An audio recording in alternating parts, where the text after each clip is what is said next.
Exclusive, Jerry Jones unplugged. He talks Micah Parsons contract. Oxnard, California. Jerry Jones is clearly in no hurry. Why has it taken so long to strike a deal with Micah Parsons? It took a long time with Emmitt Smith, the Dallas Cowboys owner replied, turning back the clock to the Hall of Fame running back's epic holdout in 1993. Same thing with Zach Martin 2 years ago. CeeDee Lamb last year. When you have the ability for players under contract to basically renegotiate or say, I'm not going to play the contract, then you have those things happen. And here's what else can happen. Parsons, the all-pro defensive end, rocked the NFL universe on Friday when he took to social media to publicly demand a trade, intimating that negotiations for a new contract have stalled to the point of no return. 2 days before Parsons' bombshell, though, Jones seemed to have already drawn a line in the sand during an interview with USA Today Sports that might have indicated where these negotiations with the defensive centerpiece could be headed. He mentioned that Dak Prescott, who last year became the NFL's first $60 million per year man, played out his rookie contract and was twice franchise tagged before landing his 4-year, $240 million mega deal. And he referenced the 2 franchise tags the team used on since departed defensive end DeMarcus Lawrence before he signed a 5-year, $105 million deal in 2019. Both of those players, they played their contract out, Jones said. To me, you're going through a process where a player wants to see if they can get an extended contract. And if they don't, they play their contract out. George Pickens could be explosive for Cowboys, one way or another. It should also be noted that Lamb, the star receiver, didn't play out his contract or get franchise tagged before landing a 4-year, $136 million extension that averaged $34 million. But Lamb also forced the issue by holding out of training camp last year. Parsons seemingly gave up leverage by reporting to camp and proceeding as a so-called hold-in while not practicing.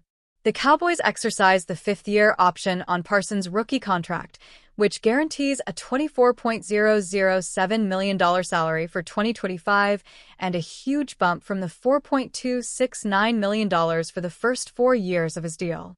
With the Cowboys yet to negotiate with Parsons' agent, David Mulugheta, the frustration is boiling over.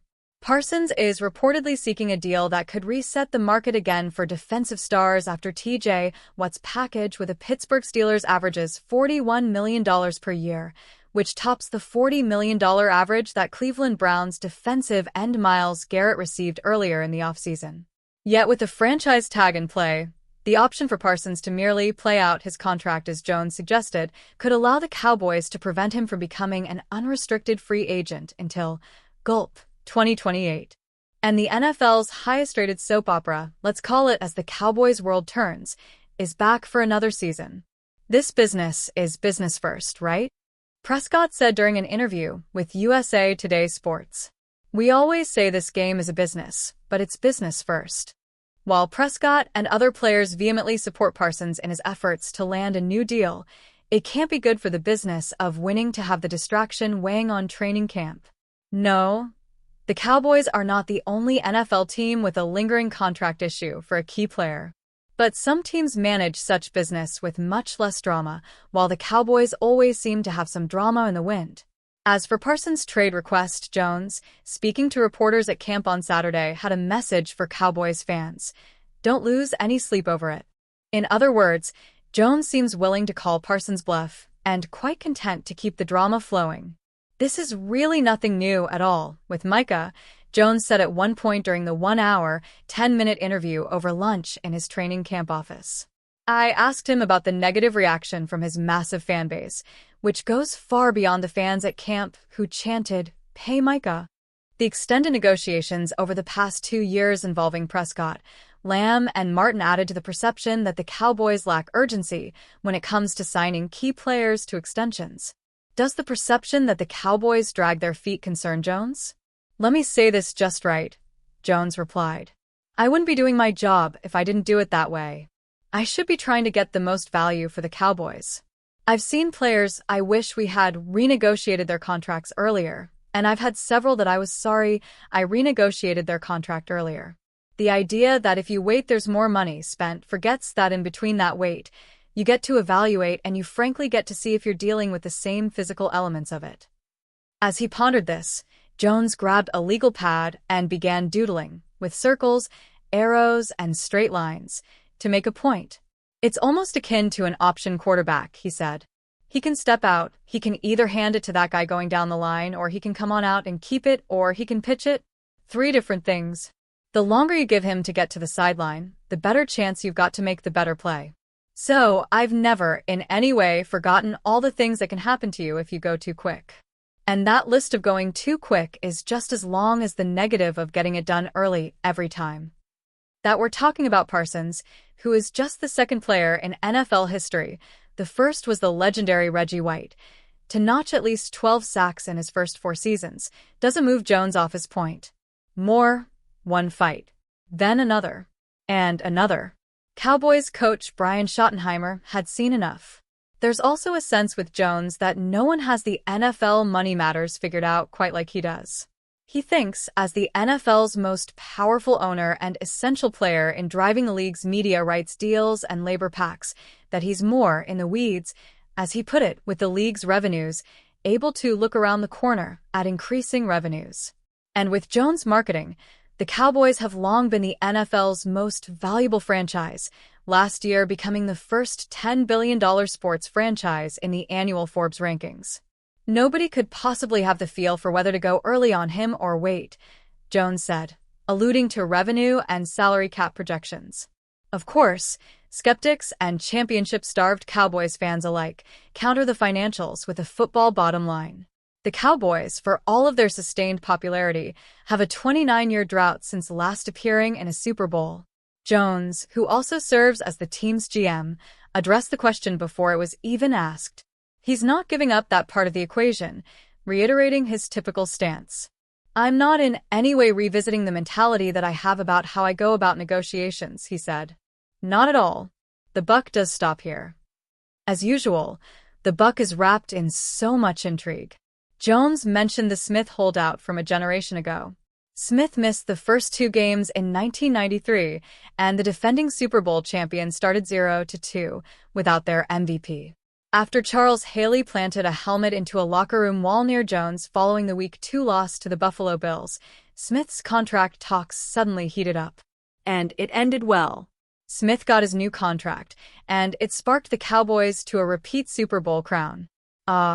The drama. Contact Jarrett Bell at usatoday.com, this is now, or follow on social media. On X at Jarrett Bell. On Blue Sky, Jarrett Bell, .bsky.social. This article originally appeared on USA Today. Exclusive. Jerry Jones talks Micah Parsons contract. Dan Quinn says he's glad Terry McLaurin remains a presence at Commanders camp amid contract dispute. Commanders camp football. Washington Commanders wide receiver Terry McLaurin signs autographs for fans after practice at the team's NFL football training camp, Sunday, July 27, 2025, in Ashburn, Virginia. AP photo, Mark Schiefelbein. Associated Press. Ashburn, Virginia, AP. Commanders coach Dan Quinn said Saturday that wide receiver Terry McLaurin told him directly about his request to be traded amid a contract dispute, but the coach has not addressed the matter with the other players as the team continues to prepare for the season. The players today, they're more aware of contracts and things than they used to be, Quinn said before practice. And they recognize that business part happens as well. So for the team, we're just rocking and going and throwing some great practices. For Terry and the trade requests, man, that's part of normal business that's happening around the NFL. The 2024 All-Pro has been holding in at training camp. He reported to camp Sunday after skipping the first 4 practices and parts of the off-season program. He remains on the physically unable to perform list with an ankle injury while contract talks continue. He remain a presence at camp, though he hasn't been on the field. I'm really glad he's here, Quinn said. I love coaching him, but the business side, that's kind of where it's at. Somebody asked me, is it a distraction? It is not. McLaurin, entering the final year of a 3-year extension signed in 2022, is seeking a new deal that would make him among the league's highest-paid receivers.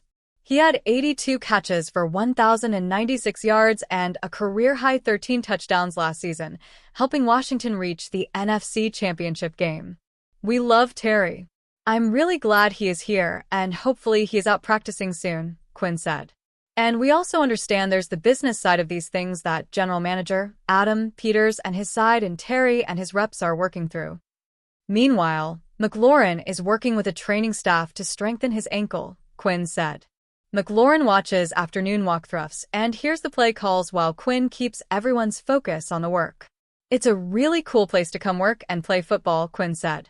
And we work hard at that too, the environment. And so, Terry is definitely part of that. Even though he's not participating, there's still plenty to do. Without McLaurin, wide receiver Deebo Samuel and tight end Zach Ertz are the top passing options for quarterback Jaden Daniels, the offensive rookie of the year last season. I know that time will come, Daniels said this week on McLaurin eventually rejoining the offense. Till then, if that's us getting in the film room and just talking, we always talk. We talk ball. We talk life. So nothing's changed at all. Dak Prescott's massive Texas mansion taking shape. Everything's bigger in Texas, including Dak Prescott's new mansion.